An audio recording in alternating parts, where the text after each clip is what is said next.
एक बार की बात है, देवताओं के राजा इंद्र ने किसानों से किसी कारण से नाराज होकर 12 वर्षों तक वर्षा न करने का निर्णय लेकर किसानों से कहा, अब आप लोग 12 वर्षों तक फसल नहीं ले सकेंगे। सारे किसानों ने चिंतातुर होकर एक साथ इंद्र से वर्षा करवाने की प्रार्थना की। इंद्र ने कहा, यदि भगवान शंकर अपना डमरू बजा देंगे तो वर्षा हो सकती है। इंद्र ने किसानों को उपाय तो बताया, लेकिन साथ में गुप्त वार्ता कर भगवान शिव से यह आग्रह कर दिया कि आप किसानों से सहमत ना होना। जब किसान भगवान शंकर के पास पहुंचे तो भगवान ने उन्हें कहा, डमरू तो 12 वर्ष बाद ही बजेगा। किसानों ने निराश होकर 12 वर्षों तक खेती न करने का निर्णय लिया। उनमें से एक किसान था जिसने खेत में अपना काम करना नहीं छोड़ा। वह नियमित रूप से खेत जोतता, गुड़ाई करता, बीज बोने का काम करता। ये माजरा देखकर गांव के किसान उसका मजाक उड़ाने लगे।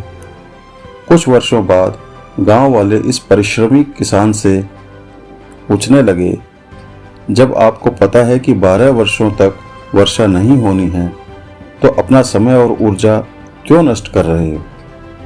उस किसान ने उत्तर दिया, मैं भी जानता हूं कि 12 वर्ष फसल नहीं आने वाली, लेकिन मैं ये काम अपने अभ्यास के लिए कर रहा हूं, क्योंकि 12 साल तक कुछ ना करके मैं खेती किसानी का काम भूल जाऊंगा। मेरे शरीर की श्रम करने की आदत छूट जाएगी। इसलिए ये काम मैं नियमित रूप से कर रहा हूं, ताकि जब 12 साल बाद वर्षा होगी तब मुझे अपना काम करने के लिए कोई कठिनाई ना हो। यह तार्किक चर्चा माता पार्वती ने बड़े ही उत्साह और कौतूहल के साथ सुनी। बात सुनने के बाद माता भगवान शिव से सहज ही बोली, प्रभु आप भी 12 वर्षों बाद डमरू बजाना भूल सकते हैं।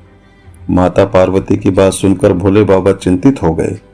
अपना डमरू बज रहा है या नहीं यह देखने के लिए उन्होंने डमरू उठाया और बजाने का प्रयत्न करने लगे। जैसे ही डमरू बजा, बारिश शुरू हो गई।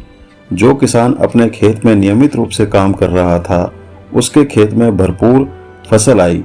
बाकी के किसान पश्चाताप के अलावा कुछ न कर सके। 2 सप्ताह, 2 माह के बाद कभी तो लॉकडाउन खत्म होगा, सामान्य जनजीवन शुरू होगा। केवल नकारात्मक बातों पर अपना ध्यान लगाने की बजाय हम अपने कार्य व्यवसाय से संबंधित कुशलताओं की धार पैनी करने का, अपनी अभिरुचि का अभ्यास करते रहेंगे। डमरू कभी भी बज सकता है। जय जय श्री राम, हर हर महादेव, जय जय श्री राधे, जय भगवान चकानयन जगन्नाथ की।